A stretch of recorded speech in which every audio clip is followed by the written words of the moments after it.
నమస్తే, welcome to AB trade Telugu. ఈ వీడియోలో మనం ఇంట్రాడేకి స్టాక్స్ ఎలా సెలెక్ట్ చేయాలి అనే విషయాన్ని చూద్దాము. అలాగే నెక్స్ట్ వీడియోలో నేను ఇంట్రాడేలో స్టాక్స్ ఎలా ట్రేడ్ చేస్తాను అనే విషయాన్ని చెప్తాను. ముందు ఛానల్ని సబ్స్క్రైబ్ చేసుకొని వీడియోకి లైక్ చేయండి. మీకు వీడియోలోని కంటెంట్ నచ్చకపోతే వీడియో చివరిలో అన్సబ్స్క్రైబ్ చేసుకోండి, నో ప్రాబ్లం. ఫస్ట్ అయితే సబ్స్క్రైబ్ చేసుకోండి, ఎందుకంటే కంటెంట్ నచ్చింది అనుకోండి మీరు సబ్స్క్రైబ్ చేసుకోవడం మర్చిపోతారు, అలా వెళ్ళిపోతారు. కాబట్టి ముందు సబ్స్క్రైబ్ చేసుకోండి. వీడియో మీకు నచ్చకపోతే అప్పుడు అన్సబ్స్క్రైబ్ చేసుకోండి, ఓకేనా అండి? సరే, ఇప్పుడు వీడియోలోకి వెళ్దాము. వీడియో టాపిక్ ఏంటంటే ఇంట్రాడేకి మనము స్టాక్స్ ఎలా సెలెక్ట్ చేసుకోవాలి అనే విషయాన్ని తెలుసుకుందాము. ఫస్ట్ ఇంట్రాడే మనలో చాలామంది చేస్తుంటారు, అలాగే స్టాక్స్లో కూడా చాలామంది ఇంట్రాడే చేస్తూ ఉంటారు. వాళ్ళకి స్టాక్ ఎలా సెలెక్ట్ చేసుకోవాలి అన్నది కొంచెం చాలా కన్ఫ్యూజన్గా ఉంటుంది. కొన్నిసార్లు మనం తీసుకున్న తర్వాత స్టాక్ పడిపోవడం జరుగుతుంది, మనం తీసుకున్న పాయింట్ దగ్గర నుంచి పడిపోవడం జరుగుతుంది, మన స్టాప్ లాస్ హిట్ అవ్వడం జరుగుతుంది. అసలు ఫస్ట్ ఎలాంటి స్టాకు సెలెక్ట్ చేసుకోవాలి అన్న విషయంలో కూడా చాలామంది కన్ఫ్యూజ్ అవుతూ ఉంటారు. వాళ్ళకి ఈ వీడియో చాలా హెల్ప్ఫుల్గా ఉంటుంది, కాబట్టి వీడియోని స్కిప్ చేయకుండా చూడండి. మీ బ్రెయినే మీకు ఒక మంచి ఇండికేటర్ లాగా హెల్ప్ అవుతుంది. ఈ స్ట్రాటజీ చూసిన తర్వాత మీ బ్రెయినే మీకు ఒక ఇండికేటర్ లాగా హెల్ప్ అవుతుంది. సో ఇప్పుడు వీడియోలోకి వెళ్దాము. టాపిక్ ఏంటంటే how to select a stock for ఇంట్రాడేకి స్టాక్ ఎలా సెలెక్ట్ చేసుకోవాలి అన్నది, ఓకేనా? నెక్స్ట్ ఫస్ట్ మనము majority of the people trading వ్యూని యూస్ చేస్తాం కదా. Majority of the people 90% people trading వ్యూనే ట్రేడ్ చేస్తూ ఉంటారు. మనం అక్కడ చేయాల్సిన ఇంపార్టెంట్ పని ఏంటంటే, మెయిన్ ఇంపార్టెంట్, ఒక కాలం తీసుకోవాలి, ఒక వాచ్ లిస్ట్ తీసుకోవాలి. అది నేను మీకు తర్వాత మళ్ళీ లైవ్లో చూపిస్తాను. ఒక వాచ్ లిస్ట్ తీసుకొని అక్కడ ఇండెక్స్లన్నీ వరుసగా పెట్టుకోవాలి. ఫస్ట్ బ్యాంక్ నిఫ్టీ పెట్టుకోవాలి, ఫస్ట్ నిఫ్టీ, తర్వాత దాని కింద బ్యాంక్ నిఫ్టీ, తర్వాత ఫిన్ నిఫ్టీ, తర్వాత అలా ఇండెక్స్లన్నీ ఒక దగ్గర పెట్టుకోవాలి, ఓకేనా? ఒక వాచ్ లిస్ట్లో ఇండెక్స్లన్నీ మనము ఏ స్టాక్స్లో ట్రేడ్ చేయాలి అనుకుంటున్నాము అలాంటివన్నీ ఒక ఇండెక్స్లో ఒక వాచ్ లిస్ట్లో వరుసగా పెట్టుకోవాలి, ఓకేనా? మార్కెట్ 9:15కి ఓపెన్ అవుతుంది కదా. 9:15కి ఓపెన్ అయిన తర్వాత ఒక 30 మినిట్స్ 15 మినిట్స్ మార్కెట్ని ట్రేడ్ అవ్వనివ్వాలి. ట్రేడ్ అవ్వనిచ్చిన తర్వాత స్టాక్ సెలక్షన్ జరుగుతుంది, ఓకేనా? ఫస్ట్ ఒక వాచ్ లిస్ట్లో ఇండెక్స్లన్నీ పెట్టుకోవాలి, సరేనా? తర్వాత మనము సెలక్షన్ ఎలా చేయాలంటే, ఇప్పుడు వాచ్ లిస్ట్లో బ్యాంక్ నిఫ్టీ, ఫిన్ నిఫ్టీ అలా పెట్టుకున్నాం కదా. పెట్టుకున్న వాటిల్లో మార్కెట్ ఓపెన్ అయిన తర్వాత గ్రీన్లో ఏది ఉంది, ఏది పాజిటివ్లో, ఏ ఇండెక్స్ పాజిటివ్లో ఉన్నది అన్న విషయాన్ని మనము అబ్జర్వ్ చేసుకోవాలి. ఇప్పుడు ఫర్ ఎగ్జాంపుల్ మార్కెట్ ఓపెన్ అయింది, బ్యాంక్ నిఫ్టీ పాజిటివ్లో ఉందనుకో, గ్రీన్లో ఉందనుకో, మనము బ్యాంక్ నిఫ్టీలో స్టాక్స్ సెలెక్ట్ చేసుకోవడానికి ట్రై చేయాలి. అలాగా నిఫ్టీ గ్రీన్లో ఉంటే నిఫ్టీలో స్టాక్స్ తీసుకోవడానికి ట్రై చేయాలి. అలాగా ఫస్ట్ ఒక వాచ్ లిస్ట్లో ఇండెక్స్లు అన్నీ పెట్టుకొని వాటిలో గ్రీన్గా పాజిటివ్గా ఏది ఉన్నది అన్నది మనము ఐడెంటిఫై చేసుకోవాలి.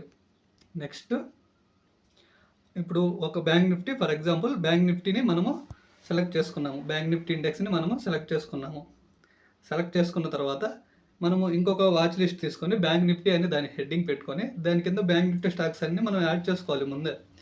నాకు తెలిసి నార్మల్గా అందరూ కొంచెం ఎక్స్పీరియన్స్ ట్రేడర్లు అలాగే చేస్తారు. ఇప్పుడు నిఫ్టీ అని వాచ్ లిస్ట్ పెట్టుకొని దాని కింద నిఫ్టీ ఇంపార్టెంట్ స్టాక్స్ అన్ని పెట్టుకుంటారు. బ్యాంక్ నిఫ్టీ అనుకుంటే బ్యాంక్ నిఫ్టీ ఇంపార్టెంట్ స్టాక్స్ అన్ని అక్కడ ఆల్రెడీ యాడ్ చేసి పెట్టుకుంటారు. ఒకవేళ యాడ్ చేసుకోకపోతే మీరు కూడా అలా యాడ్ చేసుకోండి. ఇప్పుడు మనము బ్యాంక్ నిఫ్టీ అనుకున్నాం అనుకో, బ్యాంక్ నిఫ్టీ ఇండెక్స్ని ఓపెన్ చేసుకోవాలి. ఇప్పుడు బ్యాంక్ నిఫ్టీలో ఉన్న స్టాక్స్ అన్ని అబ్జర్వ్ చేయాలి, ఓకేనా? ఫస్ట్ ఇండెక్స్లో ఏ ఇండెక్స్లు గ్రీన్లో ఉన్నాయి అనే విషయాన్ని చూసుకున్నాము. నెక్స్ట్ మనము వాటిల్లో ఒక ఇండెక్స్ని సెలెక్ట్ చేసుకున్నాము, ఫర్ ఎగ్జాంపుల్ బ్యాంక్ నిఫ్టీని సెలెక్ట్ చేసుకున్నాము. ఇప్పుడు బ్యాంక్ నిఫ్టీలో ఉన్న స్టాక్స్ అన్ని అబ్జర్వ్ చేయాలి, ఓకేనా? బ్యాంక్ నిఫ్టీలో ఉన్న స్టాక్స్ అన్ని అబ్జర్వ్ చేయాలి. నెక్స్ట్ ఇప్పుడు బ్యాంక్ నిఫ్టీ స్టాక్స్ అన్ని, ఇప్పుడు బ్యాంక్ నిఫ్టీలో మేజర్ స్టాక్స్ ఏంటి, HDFC, axis bank, ICICI bank ఇలాంటివన్నీ ఉన్నాయి కదా. వాటిని అన్నీ అబ్జర్వ్ చేయాలి. అన్నిటిని అబ్జర్వ్ చేసి వాటిల్లో కొన్ని స్టాక్స్ని అవాయిడ్ చేయాలి, కొన్ని స్టాక్స్ని సెలెక్ట్ చేసుకోవాలి. ఏంటి అవాయిడ్ చేయాలి, ఏంటి సెలెక్ట్ చేసుకోవాలి అనేది ఒకసారి చూద్దాము. Which move already 2 to 3%, that stocks kindly avoid, ఓకేనా? ఇంకొకటి నెగిటివ్లా which stocks in negative 2 to 3%, that stock also avoided. ఇప్పుడు బ్యాంక్ నిఫ్టీ ఓపెన్ అయినమ్మటే ఒక 200 పాయింట్స్ గ్రీన్లో ఉందనుకోండి, బ్యాంక్ నిఫ్టీ గ్రీన్లో ఉందంటే దాని అర్థం ఏంటి? బ్యాంక్ నిఫ్టీలో ఉన్న స్టాక్స్ ఆల్రెడీ గ్రీన్లో ఉన్నట్టు. 200 పాయింట్స్ ఇప్పుడు bank Nifty gap up open అయింది అనుకోండి, దాని అర్థం ఏంటి? బ్యాంక్ నిఫ్టీలో ఉన్న స్టాక్స్ అన్నీ హైలో ఓపెన్ అయినట్టే కదా. ఒక 2-3% కొన్ని ఇంపార్టెంట్ స్టాక్స్ 2-3% హైలో ఓపెన్ అయ్యాయి అనుకోండి, మనము వాటిని అవాయిడ్ చేసేయాలి. ఎందుకు అవాయిడ్ చేయాలి? అది మా అయితే ఒక స్టాక్ మంచి స్టాకు ఎంత పెరుగుతుందండి? ఒక 4% పెరుగుతుందేమో. బాగా పెరిగింది అనుకుంటే ఒక 4% పెరుగుతుందేమో. ఓపెనింగ్ అప్పుడే 2-3% ఒక స్టాక్ వెళ్ళిపోయింది అనుకో, పెరిగింది అనుకో, ఇంకా అంతకు మించి ఇంకా పెరగడానికి చాలా కష్టము స్టాక్కి. అక్కడ నుంచి ప్రాఫిట్ బుకింగ్ వచ్చింది ఆ స్టాక్లో.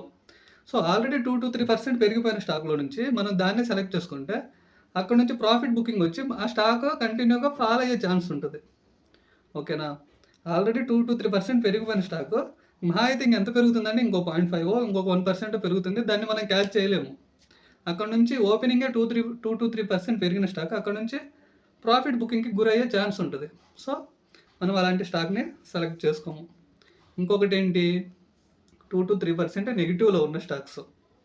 ఇప్పుడు ఓపెనింగ్ అప్పుడే ఒక స్టాక్ 2-3% ఫాల్ అయింది అనుకోండి, దాని అర్థం ఏంటి? దాంట్లో ఏదో ఇంటర్నల్ ప్రాబ్లం ఉంది. లైక్ ఏదో న్యూస్ అవ్వచ్చు, వాట్ ఎవర్ ఇట్, ఏదో ఫండమెంటల్ అనాలిసిస్ అవ్వచ్చు. అది 2-3% ఫాల్ అయింది. 2-3% ఫాల్ అయిన స్టాక్ అది పెరగడానికి చాలా టైం పడుతుంది. ఓకేనా? అది ఫాల్ అవ్వడానికి ఎక్కువ ఛాన్స్ ఉంటుంది. ఒకవేళ పెరిగినా కూడా ఏదో ఫండమెంటల్ న్యూస్ ఏదో ప్రాపర్గా టైం తీసుకొని పెరుగుతుంది. అలాంటి స్టాక్ను కూడా మనము అవాయిడ్ చేయాలి. ఓకేనా? మనం ఇప్పుడు ఎలాంటి స్టాక్ని సెలెక్ట్ చేసుకోవాలి? ఆల్రెడీ 2-3% పెరిగిపోయిన స్టాక్ని అవాయిడ్ చేస్తాము, మరియు 2-3% నెగిటివ్లో ఉన్న స్టాక్ని అవాయిడ్ చేస్తాము. ఇప్పుడు మరి ఏ స్టాక్ని సెలెక్ట్ చేసుకోవాలి అనుకుంటే, కొన్ని స్టాక్స్ ఉంటాయి, అవి ఫ్లాట్గా ఓపెన్ అయి ఉంటాయి, లేదంటే కొంచెం ఇప్పుడు బ్యాంక్ నిఫ్టీ 2-3% అప్పు బాగా పెరుగుతుంది అనుకోండి, 2-3% గ్యాప్ అప్ ఓపెన్ అయ్యి అక్కడ నుంచి కొంచెం స్లైట్గా వెళ్తుంది అనుకుంటే, అప్పుడు వాటిలలో హెచ్డిఎఫ్సి, ఐసిఐసిఐ ఇలాంటి మేజర్ పోర్షన్ ఉన్న స్టాక్స్ ఆల్రెడీ అప్పటికే 2-3% పెరిగిపోయి ఉంటాయి. కొన్ని స్టాక్స్ ఉంటాయి, ఫర్ ఎగ్జాంపుల్ ఎస్బీఐ ఉంటుంది, దాంట్లో కొంచెమే మూవ్ ఉంటుంది మిగతా స్టాక్స్తో పోల్చుకుంటే. బ్యాంక్ నిఫ్టీ అంతా గ్యాప్ అప్ అయిన తర్వాత, ఫర్ ఎగ్జాంపుల్గా చెప్తున్నాను, కొన్నిసార్లు మేజర్ స్టాక్స్ కొంచెం పెరిగినా ఈ చిన్న స్టాక్స్ ఎక్కువ పెరగవచ్చు, పబ్లిక్ సెక్టర్ స్టాక్స్ అలాంటివి. ఫర్ ఎగ్జాంపుల్ నేను ఎస్బీఐ అంటున్నాను. ఎస్బీఐ అప్పటికి కొంచెమే పెరిగిపోయింది, 0.5 కొంచెం పెరిగింది, లేదంటే ఫ్లాట్గా ఓపెన్ అయ్యి ఉంటుంది. అలాంటి స్టాక్ని మనము సెలెక్ట్ చేసుకోవాలి. ఓకేనా? ఆల్రెడీ హై ఎక్కువ 2-3% పెరిగిన స్టాక్ని మనం అవాయిడ్ చేస్తాము. మైనస్లో అంటే నెగిటివ్లో 2-3% ఉన్న స్టాక్ని కూడా అవాయిడ్ చేస్తాము. ఫ్లాట్గా ఓపెన్ అయింది, లేదంటే 1% కొంచెం మూవ్ అవుతున్న స్టాక్ని సెలెక్ట్ చేసుకొని మనము బై చేసుకునే వాచ్ లిస్ట్లో యాడ్ చేసుకోవాలి. ఓకేనా? మనం రెడీ టు బై ఉన్న అంటే అక్కడ పెట్టుకున్న వాచ్ లిస్ట్లో మనము అలాంటి స్టాక్ని యాడ్ చేసుకోవాలి. ఎలాంటి స్టాక్ని? ఆ ఇండెక్స్ పాజిటివ్లో ఉండాలి, అలాగే ఆ స్టాకు మరీ ఎక్కువ పెరిగిపోయి ఉండకూడదు, మరీ ఫాల్ అయి ఉండకూడదు. ఫ్లాట్గా ఉన్న స్టాక్ని సెలెక్ట్ చేసుకుంటాము. ఫ్లాట్గా ఉన్న స్టాకు పెరగడానికి ఎక్కువ ఛాన్స్ ఉంటుంది. ఓకేనా? మీకు అర్థమవుతుందా? ఫ్లాట్గా ఓపెన్ అయింది, లేదంటే కొంచెం పాజిటివ్లో ఉన్న స్టాక్ని సెలెక్ట్ చేసుకోవాలి. అలాంటి స్టాక్లోనే మూవ్ వచ్చింది. సో అలాంటి స్టాక్ని సెలెక్ట్ చేసుకొని వాచ్ లిస్ట్లో పెట్టుకోవాలి. ఓకే? ఇప్పుడు ఆ స్టాక్ని ఎలా మనము బై చేయాలి? ఇప్పుడు ఫస్ట్ నుంచి ఒకసారి చెప్తాను చూడండి. ఒక ఇండెక్స్ని సెలెక్ట్ చేసుకున్నాము, గ్రీన్లో ఉన్న ఇండెక్స్ని. ఆ ఇండెక్స్లో స్టాక్స్ అన్ని అబ్జర్వ్ చేసాము. వాటిలలో మనము -2-3% ఉన్నవి, +2-3% ఉన్న స్టాక్స్ని అవాయిడ్ చేసాము. ఇప్పుడు మనము కొంచెం బై చేయగలిగిన పొజిషన్లో ఉండి 0.5-1% అలా మూవ్ అవుతున్న స్టాక్ని సెలెక్ట్ చేసుకొని మనం వాచ్ లిస్ట్లో యాడ్ చేసుకున్నాము. ఇప్పుడు వాచ్ లిస్ట్లో యాడ్ చేసుకున్న తర్వాత మనం ఎలా బై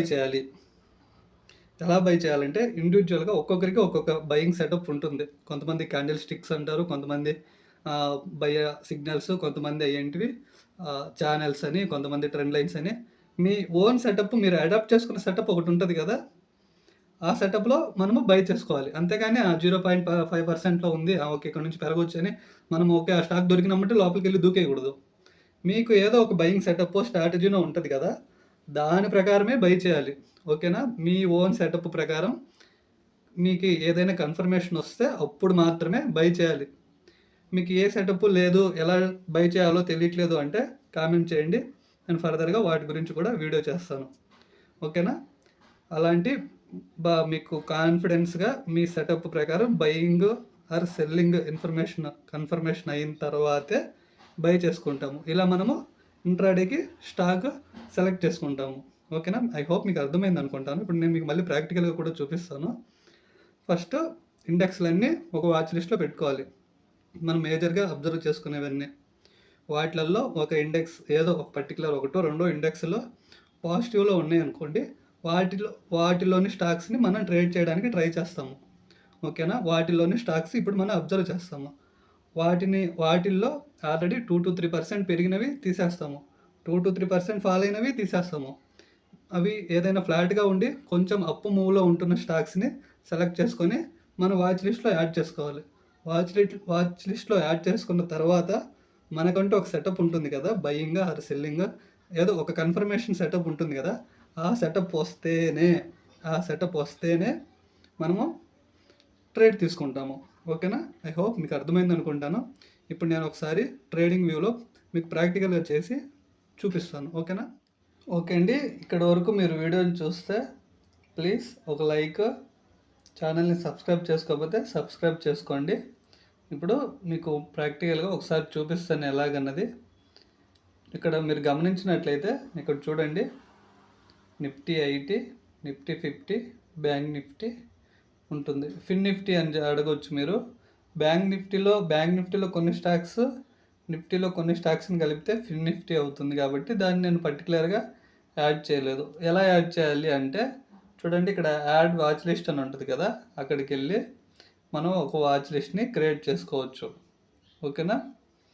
ఇప్పుడు చూడండి, ఇప్పుడు నేను మెయిన్ వాచ్ లిస్ట్లోకి వెళ్ళి చూపిస్తాను. ఉన్నాము ఇక్కడ చూడండి, నేను ఏమేమి యాడ్ చేసుకున్నానంటే చూడండి, బ్యాంక్ నిఫ్టీ 50 ఇక్కడ యాడ్ చేసుకున్నాను. ఫిన్ నిఫ్టీ ఎందుకు యాడ్ చేసుకోలేదంటే చెప్పాను కదా, కొన్ని ఇక్కడ ఉన్న స్టాక్స్, కొన్ని బ్యాంక్ నిఫ్టీలో ఉన్న స్టాక్స్, కొన్ని నిఫ్టీలో ఉన్న స్టాక్స్ కొన్ని కలిపితే మనకి ఫిన్ నిఫ్టీ అవుతుంది. కాబట్టి నేను దాన్ని యాడ్ చేసుకోలేదు. ఓకేనా? సో ఇప్పుడు మార్కెట్ ఓపెన్ అయిన తర్వాత మనము చెక్ చేసుకోవాలి. ఏం చెక్ చేసుకోవాలంటే నిఫ్టీ గ్రీన్లో ఉందా, బ్యాంక్ నిఫ్టీ గ్రీన్లో ఉందా, నిఫ్టీ గ్రీన్లో ఉందా, ఫిన్ నిఫ్టీ గ్రీన్లో ఉందా, నిఫ్టీ ఐటీ గ్రీన్లో ఉందా చెక్ చేసుకోవాలి. ఫర్ ఎగ్జాంపుల్ ఇప్పుడు మార్కెట్ క్లోజ్ అయింది కాబట్టి మీకు లైవ్లో చూపించలేకపోతున్నాను. ఇప్పుడు నిఫ్టీ తీసుకుందాము. ఇప్పుడు మార్కెట్ ఓపెన్ అయినామంటే నిఫ్టీ గ్రీన్లో ఉంది. మంచిగా ఒక 15 మినిట్స్ 30 మినిట్స్ ట్రేడ్ అయ్యే వరకు నిఫ్టీలో కొంచెం మూమెంట్ వస్తుంది. లేదంటే మా బ్యాంక్ నిఫ్టీ పైకి వెళ్ళడానికి ఛాన్స్ ఉంది అన్నప్పుడు మనము నిఫ్టీలో స్టాక్స్ని సెలెక్ట్ చేసుకోవాలి. నేను ఇగో చూడండి, ఇక్కడ నిఫ్టీ అని పెట్టుకొని నిఫ్టీలో కొన్ని స్టాక్స్ కొంచెం ఇంపార్టెంట్ నేను అబ్జర్వ్ చేసే స్టాక్స్ కొన్ని యాడ్ చేసి పెట్టుకున్నాను. చూడండి, ఇప్పుడు నిఫ్టీలోకి వెళ్దాము. ఇప్పుడు నిఫ్టీ గ్రీన్లో ఉంది, ఇండెక్స్ గ్రీన్లో ఉంది. మనము నిఫ్టీలోకి వెళ్దాము. నిఫ్టీలోకి వెళ్ళి ఇక్కడ మనము షేర్స్ని, నిఫ్టీలో ఉన్న షేర్స్ అన్నీ అబ్జర్వ్ చేయాలి, ఏది మనకి తీసుకోవడానికి ఛాన్స్ ఉంది అని. చూడండి, ఇలా అబ్జర్వ్ చేసుకుంటూ వెళ్తే చూడండి, ఇక్కడ కొన్ని స్టాక్స్ ఉన్నాయి. ఇగో ఆల్రెడీ 2-3% వెళ్ళిన స్టాక్స్ని మనము అవాయిడ్ చేయడం మంచిది. 2-3% వెళ్ళిన స్టాక్స్ అవాయిడ్ చేయడము మంచిది. ఎందుకంటే ఇవి 2-3% ఆల్రెడీ పెరిగిపోయినప్పుడు అక్కడ నుంచి దాంట్లో ఏదో స్ట్రాంగ్ న్యూస్ ఉండి, ఫండమెంటల్ న్యూస్ ఉంటే తప్ప 3-4%, 5% అలా వెళ్ళడానికి ఛాన్స్ ఉండదు. నార్మల్గా రెగ్యులర్ డేస్లో 2-3% పెరిగిన తర్వాత అది ఇంకా అక్కడ నుంచి ప్రాఫిట్ బుకింగ్ వచ్చే ఛాన్స్ ఉంటుంది. ఒకసారి వీటిని అబ్జర్వ్ చేద్దాము. ఇక్కడ చూడండి, మార్కెట్ ఆల్రెడీ ఒక పర్టికులర్లో పైకి వెళ్ళిపోయిన తర్వాత ప్రాఫిట్ బుకింగ్ వచ్చింది. సో మనం నిన్నటి రోజును చూసుకున్నట్లయితే చూడండి, 5 మినిట్స్లోకి వెళ్దాము. ఇక్కడ చూడండి, ఆల్రెడీ మార్కెట్ పెరిగిపోయిన తర్వాత చూడండి, ఇక్కడ అబ్జర్వ్ చేయండి, మార్కెట్ ఆల్రెడీ 2-3% పెరిగిపోయిన తర్వాత అక్కడ నుంచి ప్రాఫిట్ బుకింగే ఉంటుంది. ప్రాఫిట్ బుకింగ్ ఉండి చూడండి, రేంజ్ బౌండ్లో ఉండిపోయింది. ఓకేనా? అందుకని మనము 2-3% పెరిగిపోయిన స్టాక్స్ని అవాయిడ్ చేసేయాలి. అవాయిడ్ చేసి 0 to ఇద్దో చూడండి ఇలాంటి ఇప్పుడు ఐటీసీ స్టాక్ ఉంది. ఇది అంటే మనం బై చేయడానికి దీంట్లో ఒక స్కోప్ వెతుక్కోవాలి. దీంట్లో బై చేయడానికి ఒక ఛాన్స్ వెతుక్కున్నట్లయితే ఇక్కడ మనకి రిస్క్ టు రివార్డ్ రేషియో ఎక్కువ ఉంటుంది. ఓకేనా, ఇక్కడ మనకి రిస్క్ టు రివార్డ్ రేషియో ఎక్కువ ఉంటుంది. అలాంటి స్టాక్స్ని మనము సెలెక్ట్ చేసుకోవాలి. ఇప్పుడు అలాగే ఒకవేళ వాచ్ లిస్ట్లో మనకి బ్యాంక్ నిఫ్టీ ప్రాఫిట్లో అంటే గ్రీన్లో ఉందనుకోండి, ఓపెన్ అయిన తర్వాత ఒక అరగంట గ్రీన్లో ఉన్నప్పుడు మనము బ్యాంక్ నిఫ్టీలో ఉన్న స్టాక్స్ని చూసుకోవాలి. బ్యాంక్ నిఫ్టీలో ఉన్న స్టాక్స్ని చూసుకొని వాటిలలో ఆల్రెడీ 2 to 3% పెరిగిపోయినవి లేదంటే 2 to 3% మైనస్లో ఉన్న స్టాక్స్ని వదిలేసి వాటిల్లో ఉండే ప్లెయిన్ అంటే ఫ్లాట్గా ఓపెన్ అయిన స్టాక్స్ని సెలెక్ట్ చేసుకొని అందులో మనము బయ్యింగ్కి ఆపర్చునిటీ ఎత్తుక్కోవాలి. ఓకేనా, అందులో మనం బయ్యింగ్ ఆపర్చునిటీ ఎత్తుక్కుంటే మనకి రిస్క్ టు రివార్డ్ రేషియో బాగుంటుంది. ఎందుకు అందులో ఎత్తుక్కోవాలంటే దాని పర్టికులర్ ఇండెక్స్ పాజిటివ్లో ఉంది. ఓకేనా, పర్టికులర్ ఇండెక్స్ పెరుగుతున్నప్పుడు దాంట్లో ఉన్న స్టాక్స్ కూడా పెరగాలి కదా, అర్థమవుతుందా? దాంట్లో ఉన్న స్టాక్స్ కూడా పెరుగుతాయి కాబట్టి అందులో మనము ట్రేడ్ని వెతుక్కుంటాము. ఓకేనా, ఐ హోప్ మీకు అర్థమైంది అనుకుంటాను. ఏదైనా అర్థం కాకపోతే కామెంట్ చేయండి. ఓకేనా ఫ్రెండ్స్, దట్స్ ఇట్ ఫ్రెండ్స్. మీకు అర్థమైంది అనుకుంటాను. సింపుల్గా చెప్పాలంటే ఏం లేదు, మనము ఇండెక్స్లన్నీ ఒక దగ్గర పెట్టుకుంటాము. ఏదో పర్టికులర్ ఇండెక్స్ మనకి ఓకే ఇది పెరుగుతుంది అనిపించినప్పుడు ఆ పర్టికులర్ ఇండెక్స్లో నుంచి మనము స్టాక్స్ని సెలెక్ట్ చేసుకోవాలి. ఎలా సెలెక్ట్ చేసుకోవాలి? ఆల్రెడీ హెవీగా పెరిగిపోయిన స్టాక్స్ని వదిలేయాలి. అలాగే ఆల్రెడీ హెవీగా ఫాలో అవుతున్న స్టాక్స్ని వదిలేయాలి.